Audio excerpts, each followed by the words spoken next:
Wait, Hold Up What? A podcast from the women behind Eliminate Girl Hate. Stories are the foundation of progress, and for too long, the voices of women and marginalized communities have been ignored or silenced. At Wait, Hold Up What? We're reclaiming space to share the struggles, triumphs, fears, and joy that shapes our lives. Join us as we explore the intersections of identity, equity, and empowerment, offering education, support, and a little inspiration along the way. Whether it's breaking barriers, celebrating wins, or tackling the tough stuff, this is a space for everyone to feel seen, heard, and uplifted. We invite you all to join the conversation and help us explore ways to eliminate girl hate together.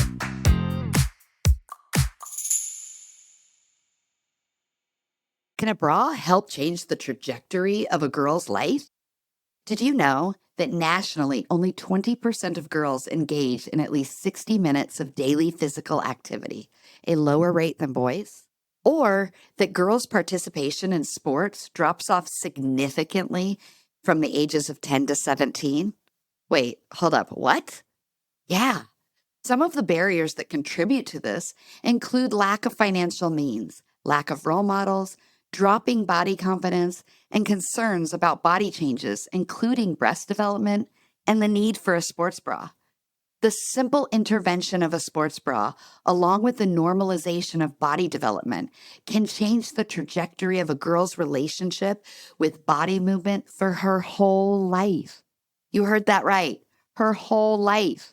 Every girl deserves to feel comfortable and confident in her own body. And that's why Bras for Girls partners with more than 25 athletic brands and donors just like you to distribute new, high-quality sports bras and breast development booklets to girls in need, ranging from the age of 8 to 18. Let's get girls in well-fitting sports bras right when they need them the most. Girls plus sports equals a beautiful world. You can donate to Bras for Girls today at brasforgirls.org.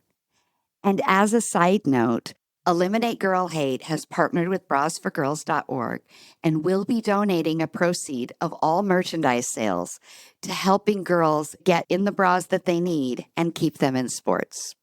You can help by shopping the Eliminate Girl Hate store today. How many times have you heard the words workplace and culture used together and found yourself rolling your eyes at the thought? Believe me, I'm with you. I'll be honest, as I record this, I just rolled my eyes. That's because the word culture has become homogenized in such a way that they actually had us believing ping pong tables and pizza were symbolic of a good place to work. COVID changed that. Remote work was a success in the eyes of many, and as such, our ideas of what constitutes a good workplace culture have changed, and it boils down to one crucial element: equity. Now, don't you roll your eyes again on me. It's true. The expectation of employees is that they have a work environment and culture that works for them, regardless of who they are. No more cookie cutter swag and Pizza Hut deliveries, mandatory after hours, happy hours, and all of the other things they do to make us feel like we're a family. This is especially true for women. Remote work gave many more hours in the day, the flexibility to feel more productive and present, and a choice in how and what style of work is best for who they are and what they do. This is at the core of what equity means, because the old way was made for one group of people. And this is where Eliminate Girl Hate comes in. We help create safe and equitable spaces for girls and women, and we help the companies that employ them be more profitable in the process. Not rolling your eyes anymore, are you? Check us out at eliminategirlhate.com. Use code WAITHOLDUPWHAT in your contact form for a free consultation call and see how we can help you and your business. Hi, and welcome to Wait, Hold Up What? I am Dawne, and today I have a very lovely guest by the name of Veronica. And even though, so background information, we recorded this episode a couple weeks ago, and I'm not sure if I plugged the microphone in. So we didn't get any sound. We just got the two of us very animatedly miming things. And I remember that in that episode, I asked you the question I'm about to ask you, and I already forgot the answer. So I'm not exactly sure what the last name you go by is. Roberts. Okay. Yeah. I wasn't sure because I always put it another way. So that's good for me to know.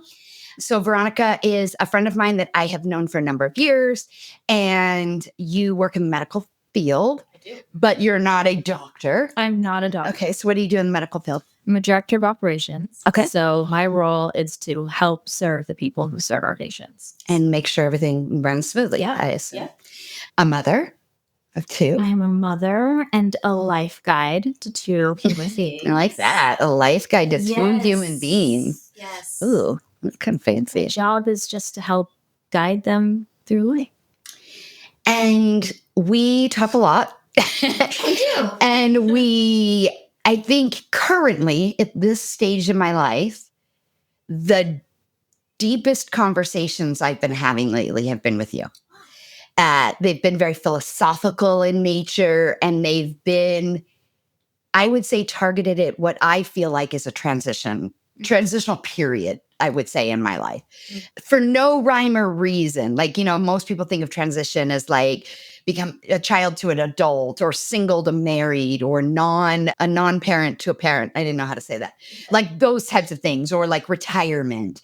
And I remember growing up, and you always heard about a midlife crisis, right? Anybody who had a 50th birthday or even a 40th had the black balloons and the like caution tape, and it was like, you're over the hill. And by the way, I thought they were. I really thought that they were over the hill. Like, I don't know if I would still think this if I looked at them now, but at the time I thought they looked old. Mm-hmm. I thought they sounded old, and I thought they acted old.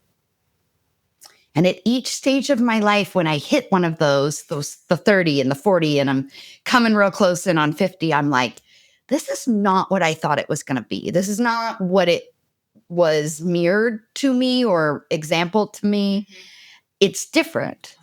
100%. But I understand the idea of a midlife crisis now. I understand the shift that happens at this age. Mm-hmm. That crisis might be too large of a word, but where all of a sudden everything you thought you knew changes. Mm-hmm. Do you feel that a little bit? 100%. Okay. Yeah. And I feel like this is a lot of what we talk about, even though we don't put it in those terms, right? Yeah. It's like everything is changing. I think I'm good with it. I think I like the way that it's changing, but it does require an adjustment. Mm-hmm. And sometimes the people around you are adjusting with you. Sometimes they are reverting. Sometimes they're ahead of you. Yeah. And then it's deciding where you spend your time so that the transition becomes easiest. Yes. For you, some of that transition in the conversations that we have I was going to say revolves around, but I don't know if that's the right word, so you can correct me. Yeah. But is this transition of partnership, married, to fully embracing the singleness mm-hmm. that you're in right now? Yeah. Would you consider it evolution, a transition? Like, how would you characterize that? That's a good question. I think it's a transition in my life, and my relationship status isn't so much that transition revolves around it, so much as the relationship status is something that is flowing through it at the same time. Ooh, put more words on that. So I would say that through the lens of these different transitions, from going from a married state to single to somewhat attached to somebody to single again, at each point in time, I've had the opportunity to relook at myself and how I view myself based on what I thought my life was going to be. Yeah. And then coming to terms with who I am and who I thought I was going to be. And do you think there's a component of it also where you're not who you thought you would be, but you're like, I kind of like her? Yeah, more so. That was very uncertain. Yes. You're like, yeah, she's all right. More so that like I'm discovering who I am. Mm-hmm. By removing all of these layers that society has told me I'm supposed to be. Mm-hmm. Right. And at the core and center of who I am, and allowing that person to flourish and building confidence around truly myself, like anchoring in actual true confidence, I am learning to really appreciate and love myself. I love that. So like I really band-aids like of that. who I was Yeah. are being removed. Yeah. And the lessons, sometimes the lessons that we get, our brains are not ready to receive yet. And so you could have gotten a message 10 years ago that then got filed in the back because you knew it was important. Yeah. But for whatever reason, right? And we all have different reasons for allowing stuff in or keeping it out, right? It got stored and then it comes back and goes, oh, that's why that happened.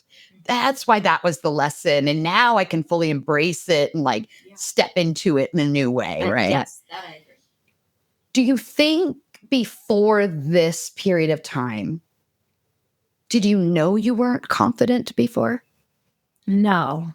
I feel the same way. I thought I was very, very confident, even though the messages I was delivering to myself were not the kindest. 100%. I thought I was being legit. I thought I was being real.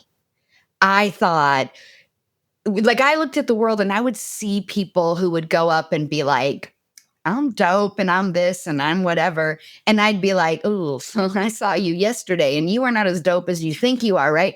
And I never wanted to be this egoist. I never wanted to be this person that thought I was the shit.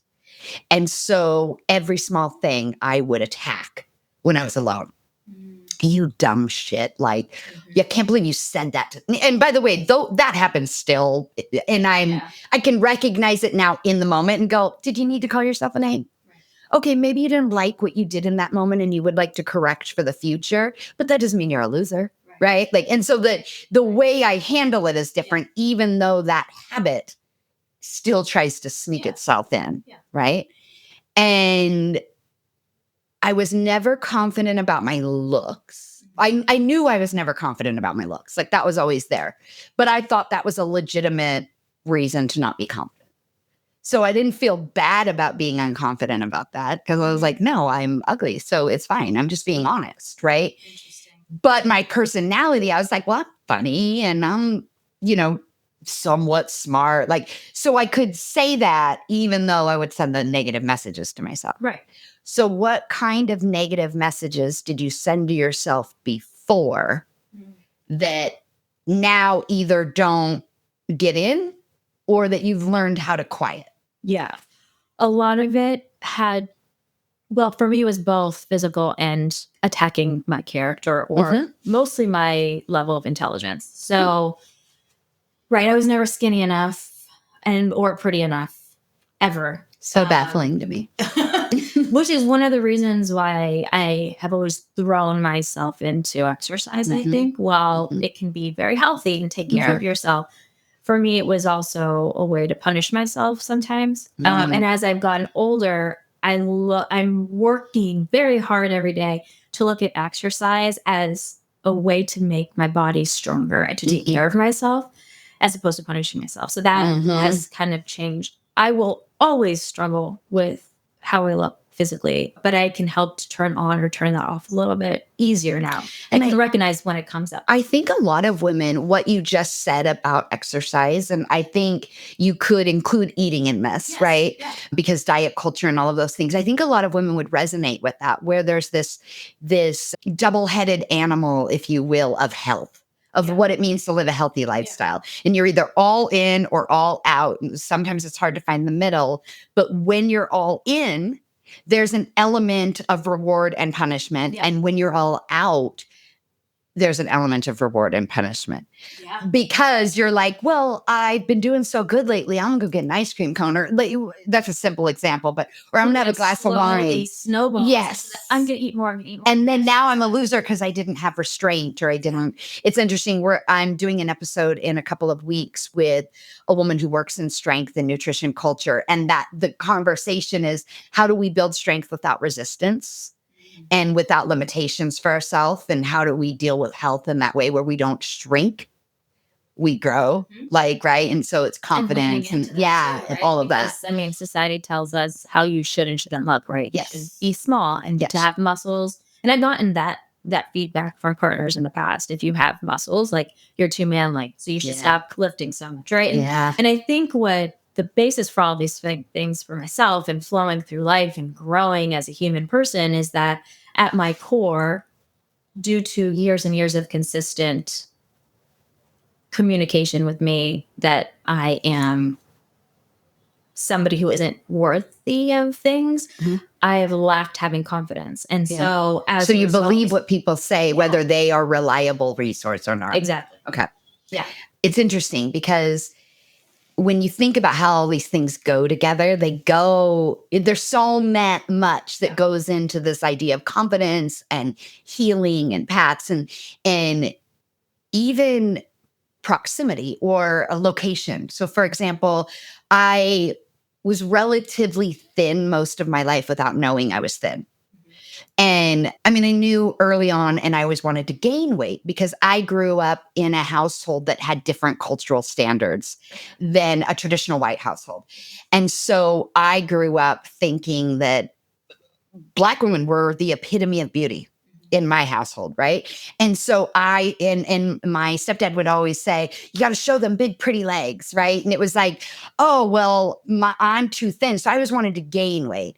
And then when I started to gain weight, it became an issue, right? Even though it wasn't a ton yet, but it depended on where I lived. So when I lived here, I was just average. When I lived in California, I was morbidly obese to people, even though I was not. And then I would go to New York and people would tell me I was too skinny. And it was like, because I traveled so much. So everywhere I went, I got a different message. And because I wasn't fully confident, that was the message I leaned into at the time. So it was like, oh, they are saying I'm fat. I better get in and lose weight and do all of these things. Now they're saying I've gone a little too far. So I've got to eat some soul food and put on some pounds in the back or whatever, right? Like, and so all my ideas of beauty were really messed up, even though in this country, white Anglo-Saxon patriarchy country, theoretically, blonde hair, blue eyes, big boobs, I was supposed to be what the beauty standard was. Yeah.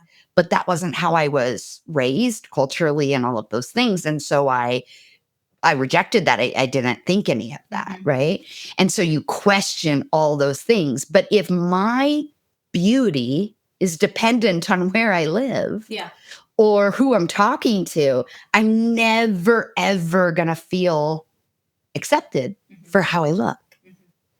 And I don't think we internalize that when we're young. No, because you're being told that this is what you're supposed to be. Yeah. So that this ping-ponging of emotions and anyone telling you that the target is changing, you believe to be the case. Right? They must be the expert. Right. And if you also don't see yourself. Yeah. So I grew up from the time I was born until just about middle school in Des Moines, Iowa.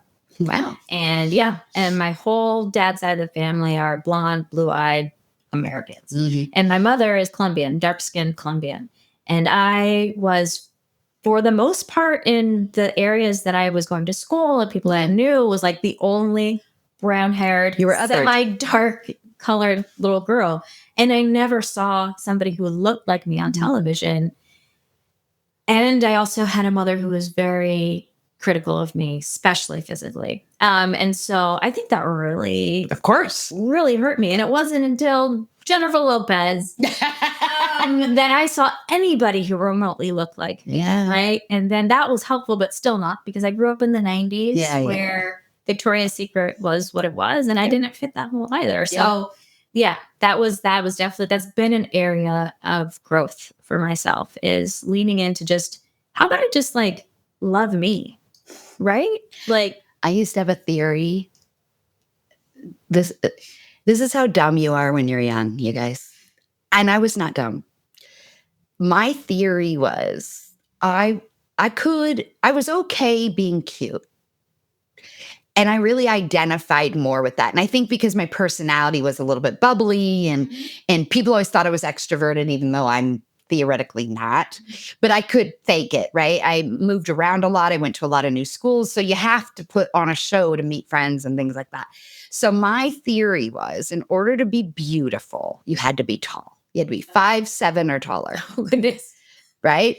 And if you were in the middle, there wasn't anything for you. And I'm 5'4", 5'5", somewhere in there. I feel like it changes all the time.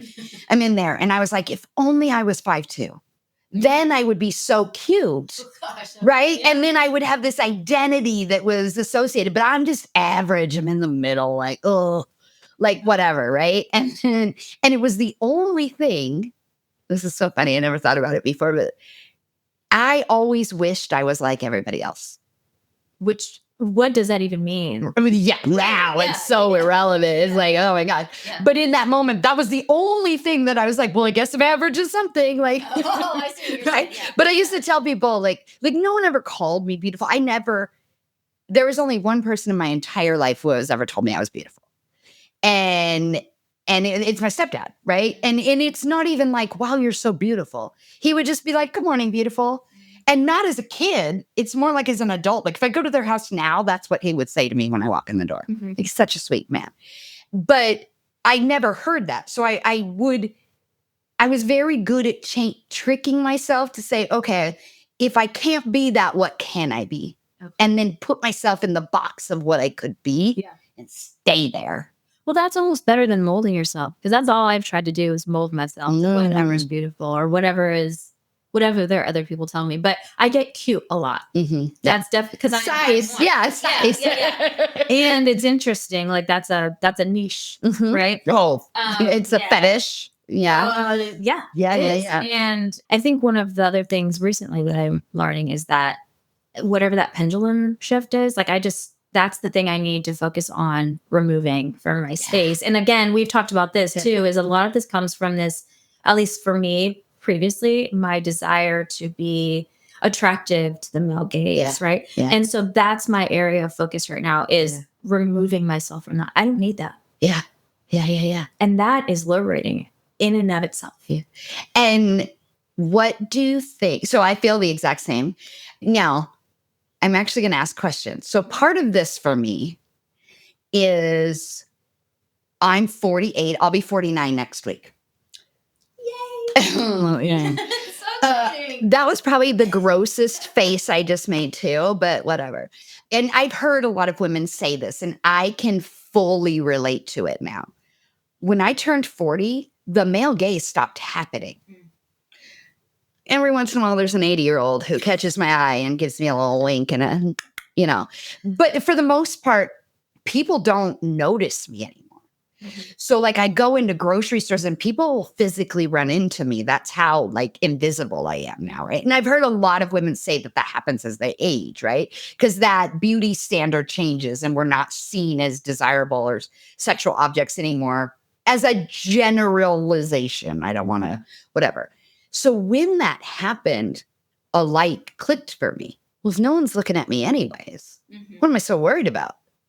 I can just do me. Right. And do what feels comfortable. Like I don't have to wear a 5-inch heel anymore. I can't, but I also don't have to, right? So I stopped feeling like, oh gosh, no one's ever going to look at me because I can't wear a high heel. I was like, I can't wear a high heel. It's great. Well, no one does it. And I started exploring how I dressed, exploring how I went out in the world and like not worrying about it. And it made that transition easier for me. At the same time, I started healing. Right? Yeah. So healing looks different for everybody else. Mine was this deep traumatic healing and involved therapy and all sorts of things, right? Everyone has their journey. And those two things combined, I couldn't tell you the last time I thought about whether or not someone looked at me. In fact, I was recently at a store. I don't remember if I told you this. I was at a store. I was on my way to go to a beach day. I was in full sweats, but like not cute sweats, like we can get dirty in the sand sweats, right? A baseball hat. I didn't wash my hair. Like my hair's kind of pulled back. No makeup. I did no effort but brush my teeth that day. Thankfully. Right? Okay. Yeah. I go to this grocery store to get one thing to bring with me. And I'm walking, and this man is walking opposite of me towards me. And he's 20, maybe 21. And he's looking at me like I am a T-bone steak and he is a pit bull. Okay. And I am like, also gross. Yeah. But well, so when he walked by me, he walked. I want you guys to all see this. He walked this close to me, like brushed me and went, damn. Oh, okay. So all of this is actually getting It's so gross. Yeah. So it's like it, but also in my younger, I'm like, yes, girl. So what? this is this is why I'm using it. This is the difference. Yeah. Okay. So in that moment, and he wasn't ugly, he wasn't gross, it wasn't that. But in that moment, I turned around and said, no, sir. That was like gross, because this is not an oh damn day, right? Like, first of all, for me, that is not how you feel. You're just being creepy. And also, even if it was an oh damn day, please do not ever get that close to me when I don't know you and did not invite you in. Like, everything about how everything about how I embraced that situation in my mind was like, dude, I would tear your ass up. Like, no, right? Like, this is not how you do it. And it's an impatience. It's a disgust at the lack of respect or politeness, kindness, all of those things that when I was younger, even if I was like, oh, he's gross, I would have been like, oh my God, someone lot of look good today with no makeup on and sweats. Yeah. Gross. But now I think when you own your space and that confidence, you can, those types of things repel you. Like, this is my space and this is my body. And you do not have the entitlement to just enter this. And space. I also don't need you to validate me in that way. Yeah. And like, I literally went in the parking lot, called my sister and her husband. And I was like, put your husband on speakerphone. Like, you will not believe what just happened. I got an oh damn. Like, and I was like, ew. And it was creepy. And like, they're laughing at me, right? Like, it was a whole thing. And it just was so different. And I equate that to age and I equate that to healing. Because what I demand is different now. Yeah. And that is not it, right? Like, no, sir. Thank you and goodbye. Yeah. And so do you think, I know healing is part of your journey. Yeah. So we'll do that first. Yeah. What did healing, or what does, because it's a never ending process, right? Most people think, oh, I'm going to go get healed and then I'm great. No. This is life. It doesn't work that way. Yeah.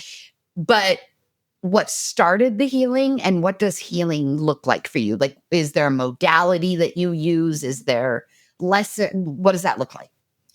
I mean, healing, when did it start? I think really when I understood that I was making a lot of poor decisions leading to some very messy things in my life years after my divorce.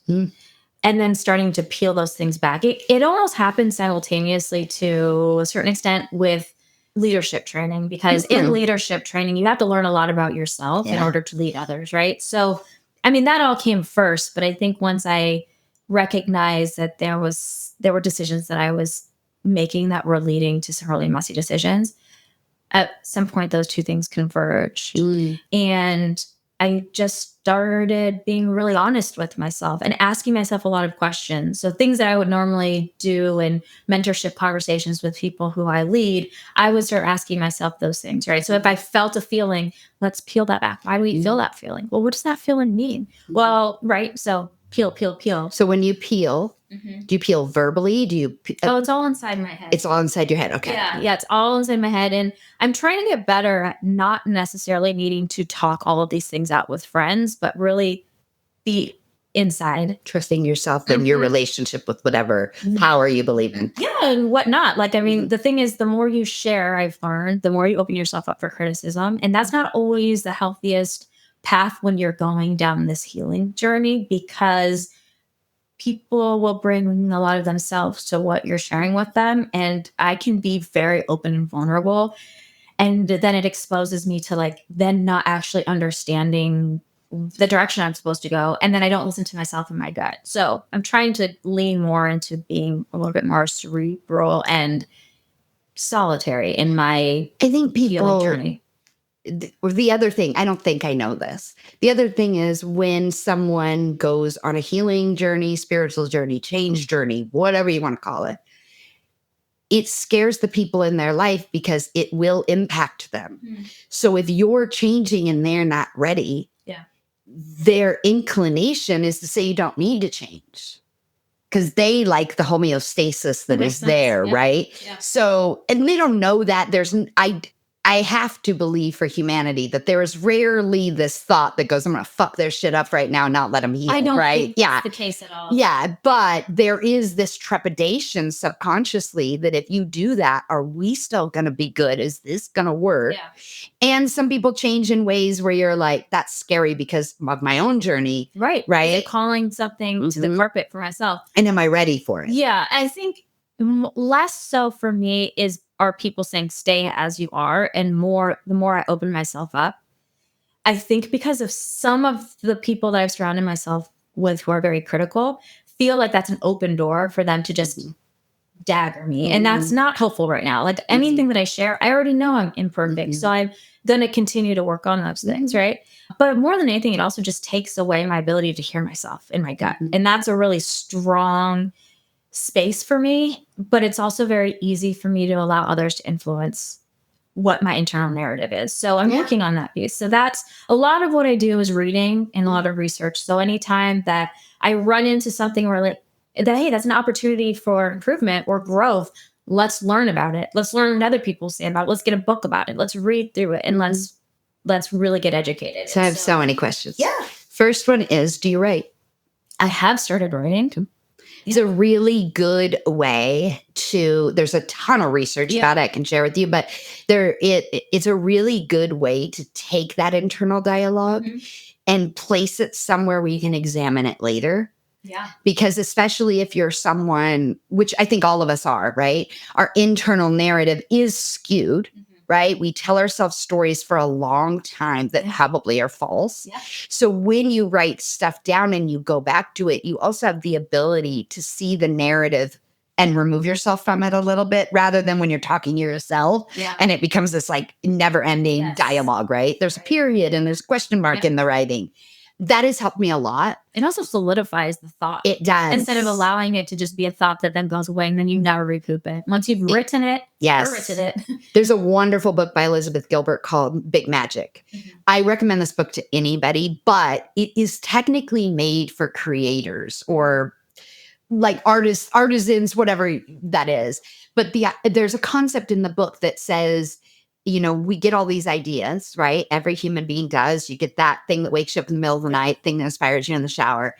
And we are charged with whether or not we act on it or it goes away. But that idea doesn't actually go away. It just goes to somebody else, right? That is that is able to. And so if we can be conscious about that and recognize, look, is this an idea that I am inspired by and I do want to follow through with that? And that can be an idea in your personal life, in your work, in your art, whatever it is, right?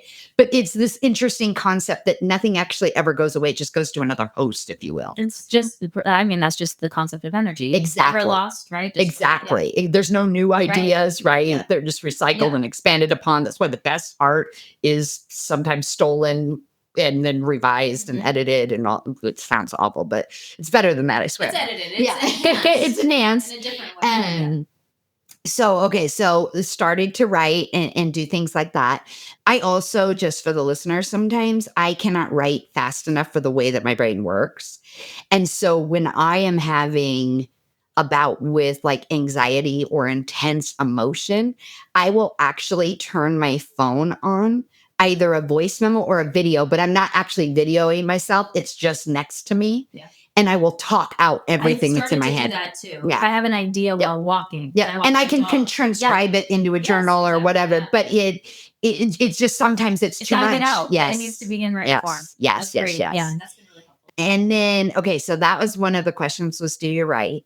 The other question was, so you're like reading and you're researching. Oh, I lost it. I'm so bad. Okay. So as you go through this and you're finding out all these things and you're educating yourself. Oh, I know what it was. Yay. Live. You said something about your gut. Yeah. Okay. I feel like the body talks to us in multiple ways. So there's your full physical body, right? So people that deal with stress, depression, or mental health issues and life, stress can sometimes exhibit itself through the body, right? Through chronic illness and all sorts of other things. So that is one way our body is talking to us, right? And then I think that there's our head, right? So do you trust your brain, right? Do you trust your thoughts, your heart, which some people mock, but that's kind of that emotional and psychological connection. And then there's your gut. It's that intuition. It's that trust. It's that inner knowledge that you are the one that is going to take care of you. Yeah. Okay. Which one do you trust the most? My gut. Same. And it's the one that I listen to the most, or should. I'm on Enneagram 8. Would you say it's the one you're learning to trust the most? Yes. Okay. But it's always the one that's like the strongest, right? Mhm. So like my heart, when in love, Mm-hmm. I can just let all things go and that leads to the messiness, right? Yeah. But I can't trust my heart Yeah. because I'm easily manipulated. Uh-huh. I'm very easily manipulated. But my gut knows all things. And so if I said the same just thing. stuck with it, I mean, even so recently I had a staff member of mine who decided to hire somebody.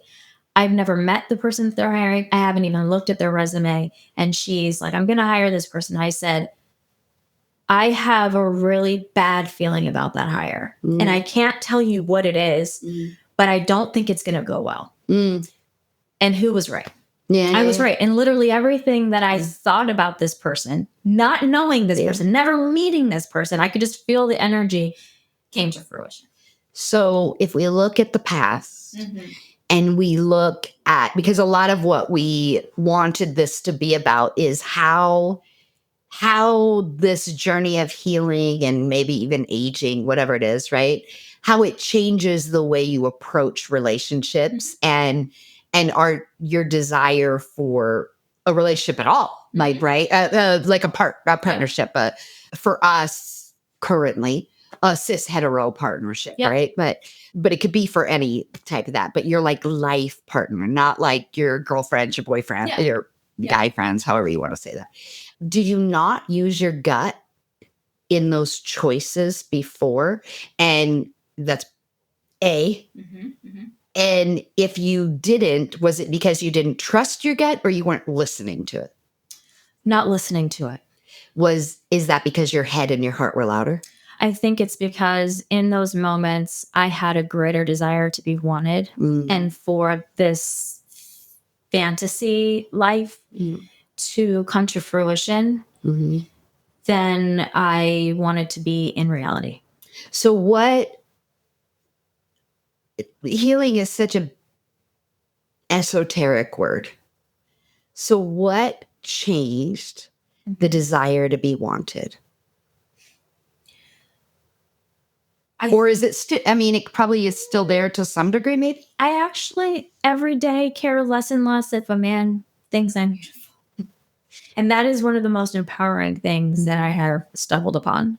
And I think it was my active decision to learn to love myself that has led me down this path of not needing a man to show me attention. Do you need anyone to show you attention? I need my babies. I love them and my close friends. That is the shift, I think, for me. Like, but everything is about friends. And is it the same way? And obviously it's not. Yeah, no, not the same way. But like,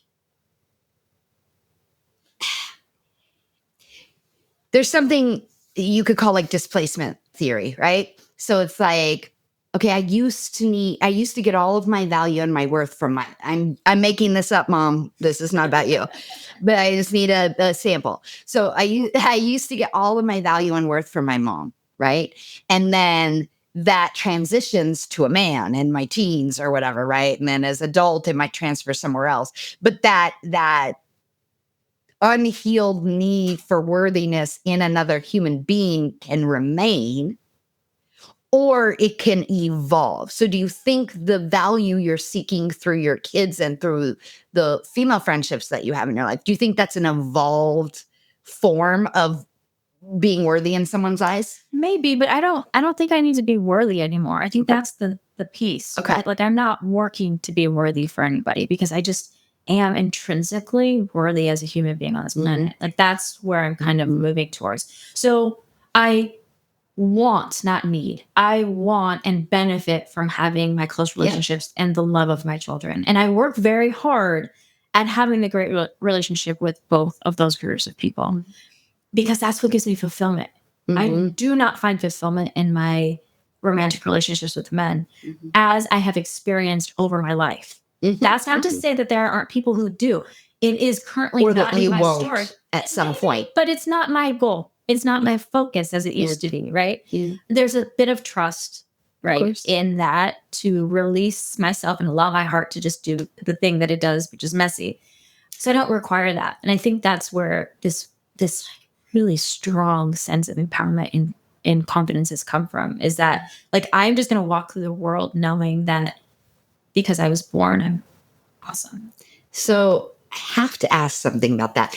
And by the way, this is real esoteric. Okay. Those are my favorite. Okay. And I genuinely am curious about this because every therapist I have ever said, that is what they use. You don't need to do anything to be special. You don't need to do anything to be valuable. You are valuable by purely existence. Yeah. And I really struggle with that. Very much struggle with that.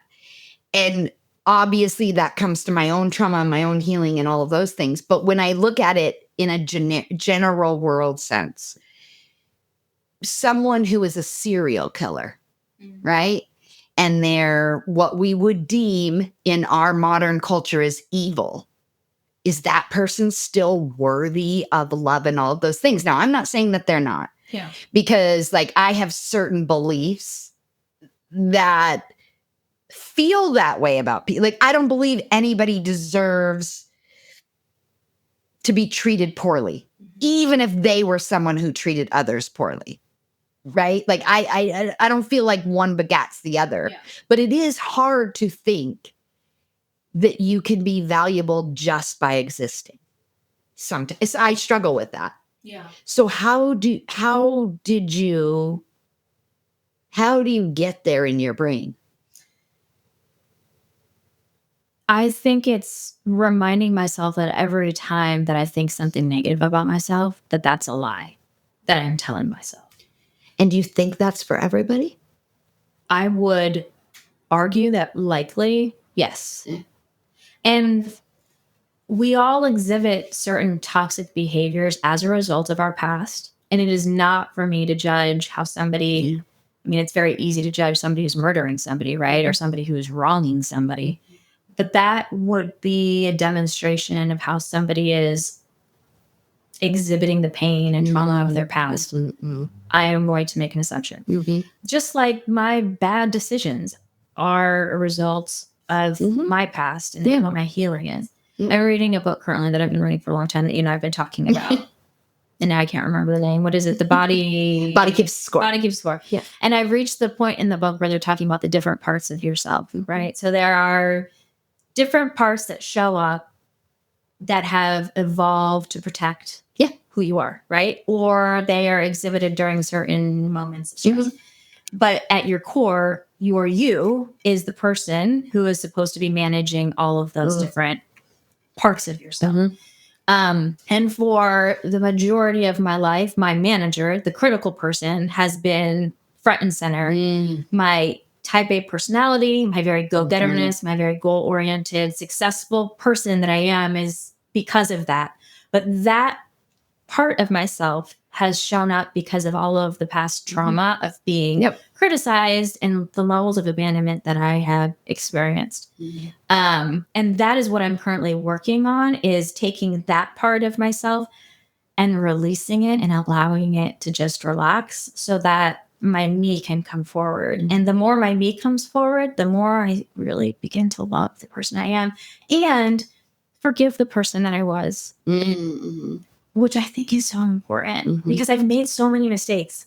We all made so many mistakes. I just had a conversation with my daughter about this yesterday, that I'm so critical and I'm so hard on my kids sometimes because I'm so afraid that they're not going to be successful, that it then hurts them. But the reason is because I have this really critical nature of myself, right? But it's also like, I find this, I hate talking about raising kids because I don't have kids, so it doesn't feel fair for me to do it. However, You can have opinions. however, I see such an interesting thing when I watch people parent, whether it be on television or in a movie or real life. And it is a repeated pattern, generation to generation to generation. And it ultimately comes down to we only teach and parent what we know. Yeah. And then we tend to fear the parts that we don't know. And so we try to protect them from that, right? But success for you looks very different than what success looked like for your mother. Yeah. And your grandmother, right? And generations before. And some of that is culture and some of that is who we are as individuals, right? I think about this a lot in faith-based communities where you're raising your child with all the information that you have and in a faith. But then the child turns their teen years or their young 20s and they want to go and use all the things you've taught them to learn and see if that's the right path for them. And yet we go like this and we try to keep them too close. Yeah. And we don't trust them that we've given them the tools to navigate and find out what's right for themselves because we think we know the answers. Yeah. And that's the same fight we had with our parents, right? Yes. Where the world evolves and we as humans must do it as well, which means giving people the freedom to educate themselves, to learn and figure out the connection between the manager, the me, the heart, the mind, the soul, right? And what they may deem as successful might be different than what you deem because they have a different upbringing and experience, right? And I just think I think that's forgotten sometimes in our desire to protect, right? Yeah. Oftentimes as women, we don't realize we're trying to raise these really strong daughters and sons too, but I'm going to relate it to daughters. And yet we aren't as mindful about the language we use when talking about ourselves in front of our daughters, which is what they're really learning from, right? Yes. And I do this a lot in our groups when I hear one of a girl or whatever. I don't want to put any names out there, but like somebody talk bad about themselves. I often step in because I'm like, all of your kids are hearing you say this. Yeah. And if you don't think you're good enough and you're this beautiful creature that they look up, creature was weird, but this beautiful person that they look up to, and you're saying you're not good enough, and they're comparing themselves to you, they may then think that they're not good enough. That's very true, though. I mean, so my mom being so overly critical, just very directly critical to me.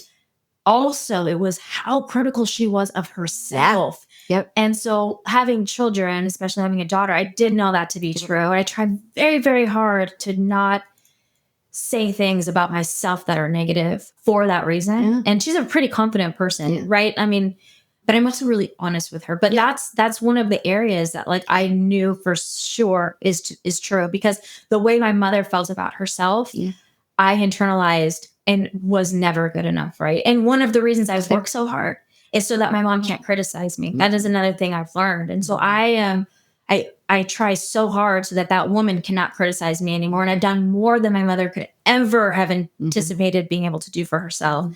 And that for me is like a leg up, which is so toxic, right? Yeah. But it's great to learn that. So now we're peeling back. Yeah. Learning about that part of myself so that I can then be better. Well, and it's, like when I think about my mother and my grandmother or whatever, like I don't know any ugly people. I don't. Like my friends are gorgeous. My mother was beautiful. She's still beautiful. Like my mom has one of the most beautiful smiles that lights up an entire room. And it's not just her smile, but like her eyes do it as well. Yeah. And she just does not see it.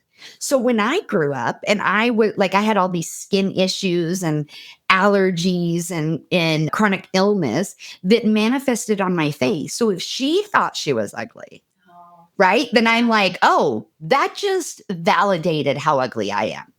And she didn't even need to say And that wasn't her intention. That Right. wasn't her purpose. Right. That wasn't what it is. But you do not ever know how somebody sees you.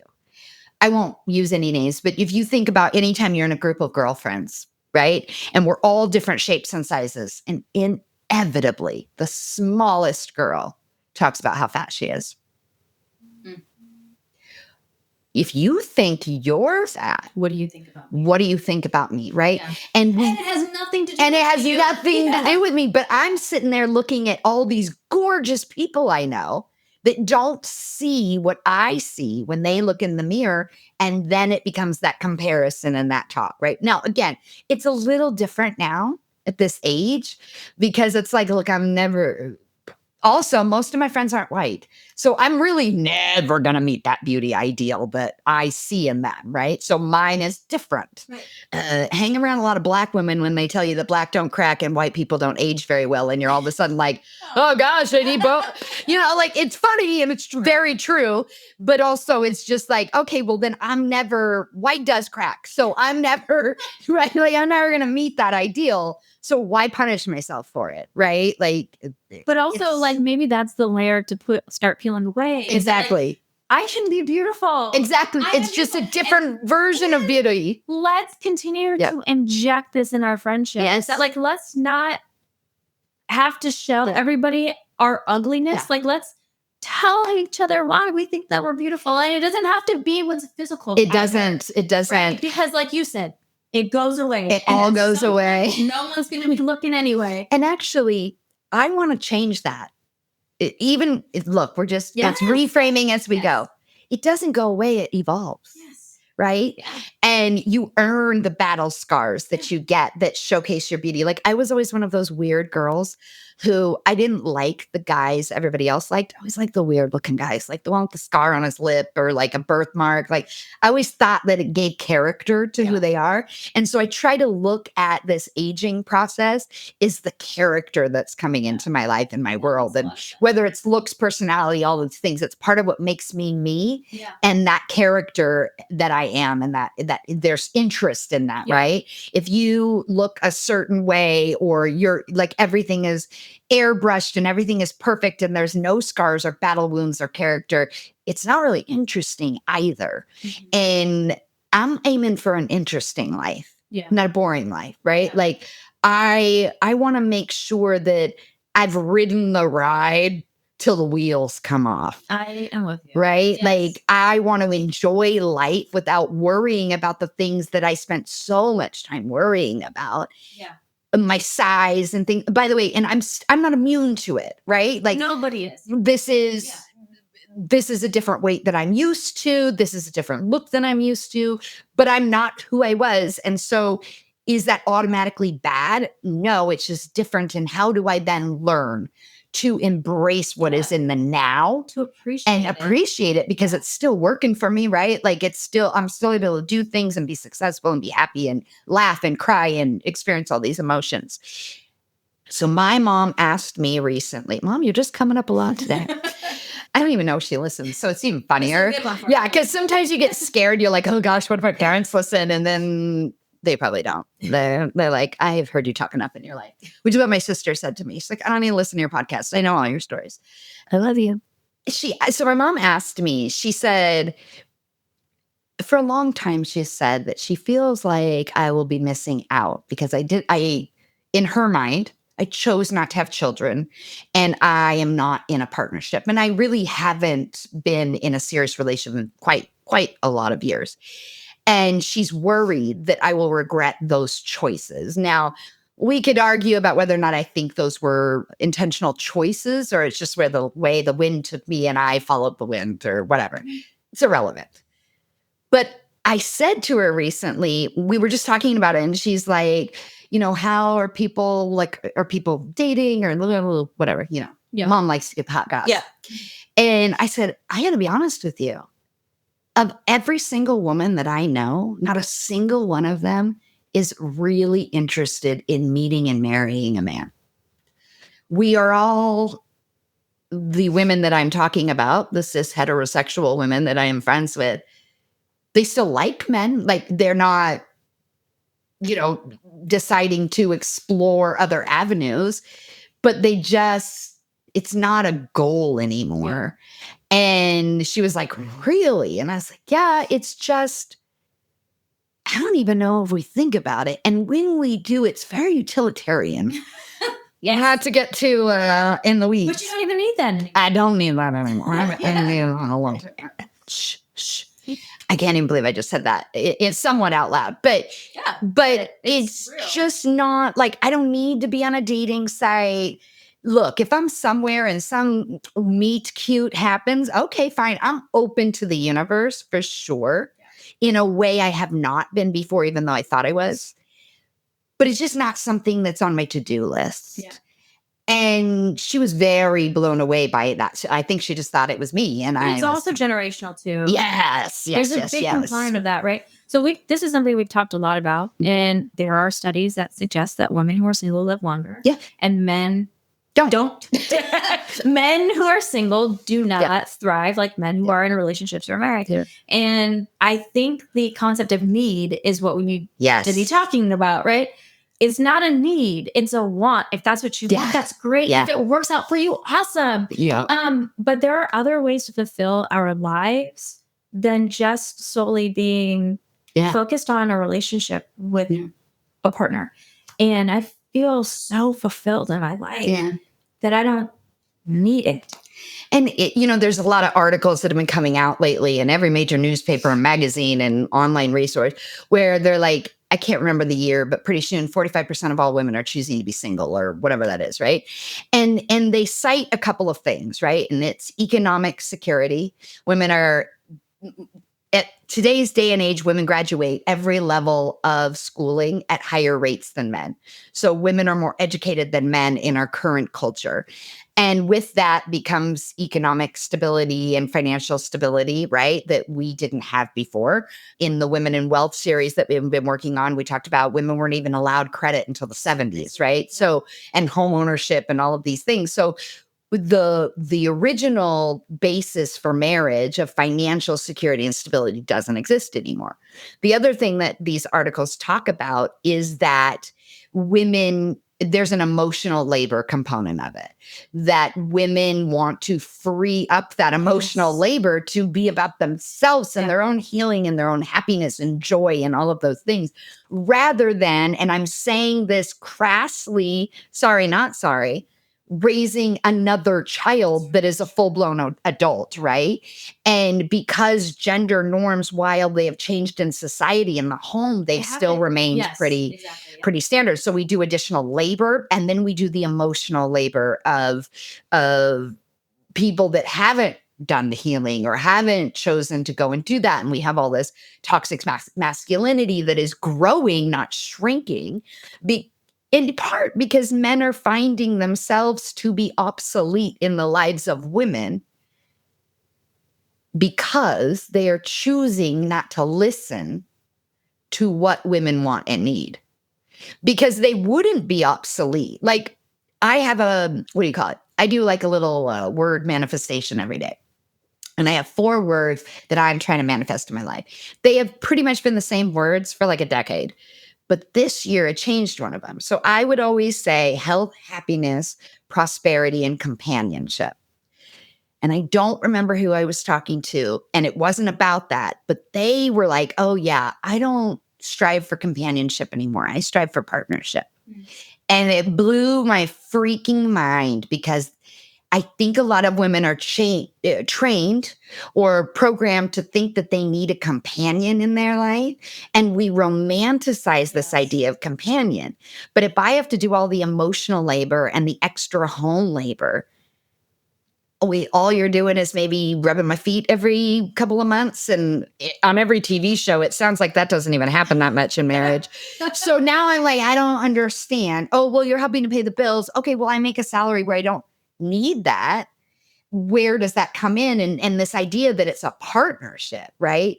That we're holding hands and we're jumping Thelma and Louise style over the cliff, right? Yeah. Okay, then I can buy into that. Yeah. But I think men to be a relationship. Yes. But I think that men traditionally, they have not been an equal partner in the relationship.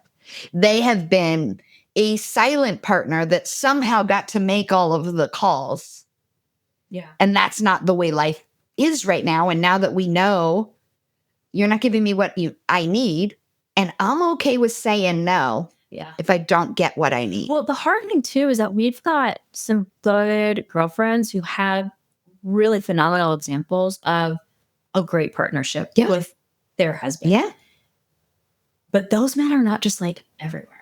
Right. And so I think you spoke loudly to it. Yeah. Like, I don't want to release my independence, and I don't want to take my brain space away to be in some sort of situation that inevitably dusts up a bunch of toxicity for me and takes me out of my ability to concentrate and focus on being my best me that I then get to bring to the world.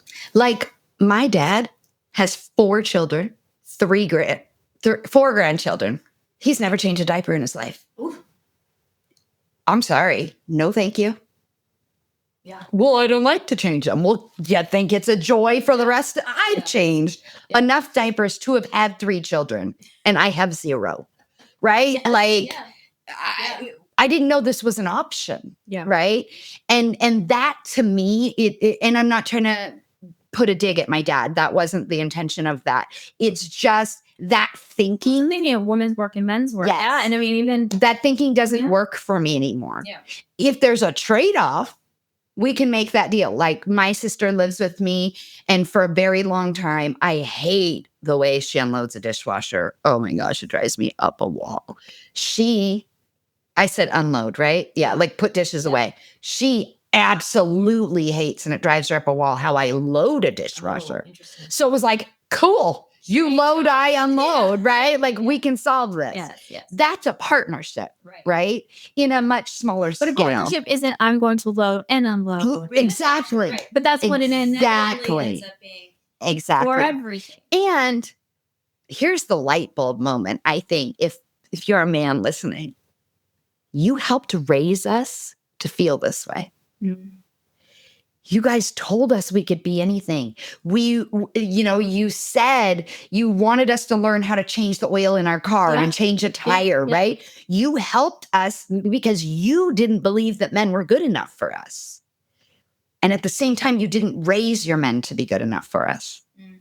And there's a response because you didn't raise them to be better than you. You raised them to be in your shadow or in your, what do you call that? In your image.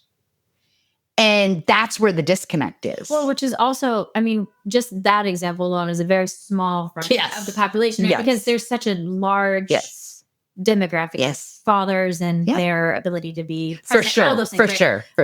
I think that's a really good point. My dad taught me how to drive a stick. He taught me how to change the tires on my car before I could drive. Like, this is my stepfather. Like, he really did a great job in all those. He pushed me to be a strong, independent woman. He was like, never ask somebody to do something you can't do for yourself. So much to the extent that, like, it's hard, I think, to be in a relationship with me because also I'll come to the table and say, I don't cook. I don't either. I don't cook. I don't do those things. So, like, your traditional want for a woman, I am not. I am not. Yeah. And I will put moms in this too. And then we baby the sons. I do. So I do that. Right. I don't know if there's that. See, this is the hard part. Yeah. I think that's evolutionary. Yeah. And I am a feminist through and through. Yeah. And I struggle to not baby my son. And my daughter calls me out on it all the time. And because when you baby your son, he becomes a male, an adult child. Yes. When he grows up. Yeah. And he expects women to baby really and serve them. Good to remember that. Yeah. It's really good to remember that. Like, no, I must hold him to the same standard that I hold her. And I want to clarify something as we close out. Sometimes when you have a conversation like this is not a traditional, like, ask and answer interview podcast where we plan the questions and we rehearse clearly.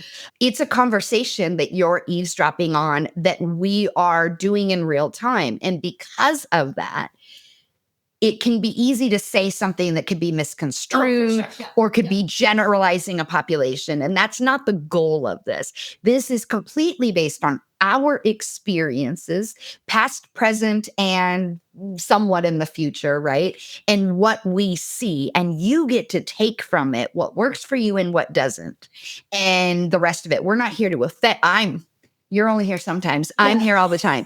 I'm not here to offend anyone. I'm not here to point fingers at anyone. I'm here to start conversations in safe spaces so we can figure out as women, how do we navigate this world that theoretically is not made for us? And it becomes an exhausting proposition to continually move in a place that isn't made for you, to continually move in a place that tells you you're not good enough, you're not valuable enough, you have to keep doing things, you have to keep buying things, you have to keep losing and gaining and be everything to everyone. That is really fucking hard to navigate. And so the goal of this is to have open and honest conversations based on our experiences. So I get to learn from you. You get to learn from me. You get to learn from whoever sits here with me. And again, take what works for you and throw the rest away, right? Because that's what we do as humans.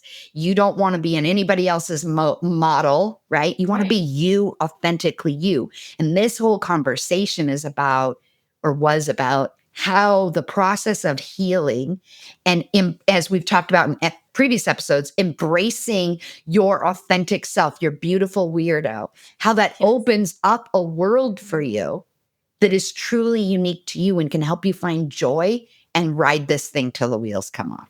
And that's the goal. Yeah. Right? Yeah. So I really want to thank you. I think this was a fun conversation. I hope that the microphone worked this time. Yes. Baby Jesus. So, we'll do. And Veronica's going to be back in a couple of weeks to talk about something else. So you'll get to see her again. How fun is that? Until next time, subscribe, listen, write a review, follow us on social media, do all the things to help support us so that we can keep putting out content to, for, and about women. Until then, bye. Wait, Hold Up What is brought to you by the women at Eliminate Girl Hate. We are edited and mixed by the good people at Epiphany Recording Studio. Make sure to subscribe to get notified of new episodes and support our program. To learn more about the work we are doing, get resources to help you and or your business, please visit us at eliminategirlhate.com. And, of course, don't forget to follow us on social media. You can find us at Instagram at wait.holdup.what and eliminate_girl_hate. As always, your support means everything to us, and it is the way that we can continue to make positive and uplifting program that supports women and girls around the world. Thank you. We are sponsored by Epiphany Recording Studio. Creativity needs to flow freely if you want to reach that aha moment that we're all looking for. At Epiphany Recording Studio, their goal is to create space that takes full advantage of those moments. From podcast and video production to music creation, you get the support you need to create compelling stories with a competitive sound. Your ideas can flow freely because they partner with you free of judgment, ready to be vulnerable, do the work, and make your projects look and sound their best. So let Epiphany Recording Studio help you reach your artistic vision by visiting them today at epiphanyrecordingstudio.com. Tell them Dawne sent you. Did you know that 80% of the world's purchases are influenced and made by women? Or that 90% of product development, manufacturing, and corporate leadership is led by men? I don't know about you, but that seems like some funky, disconnected math. This disconnect means large segments of the population are not getting their needs met because the products being made never even asked us what problems we needed to solve. Instead, companies use a pink it and shrink it philosophy. Not familiar? I bet you are. You know it. Take a man's product, make it smaller, paint it pink, sell it for 25% more. Then, when the products fail to make a dent in the market or to sell rapidly, they say things like, the market wasn't ready. Or, we were so sure it was going to work, I wonder what happened. And then they move on. I'm here to tell you, the market is most definitely ready. But the market is savvy. And putting some paint and saying it was designed for us is a slap in the face. We have real needs, and we're not settling for anything less than real solutions. If this sounds familiar to you and your business, then it's time to connect with Eliminate Girl Hate. We help businesses understand the lucrative consumer segment of women and how to meet their needs in authentic ways. From problem solving, product creation, marketing, and even human resource practices, we help create safe and equitable spaces for the female segment. And these safe spaces increase profit margins, employee retention, and brand loyalty along the way. It's time to start a revolution and meet your consumers where they are. It's time to eliminate girl hate. Check us out, eliminategirlhate.com, and find out how we can help your business today.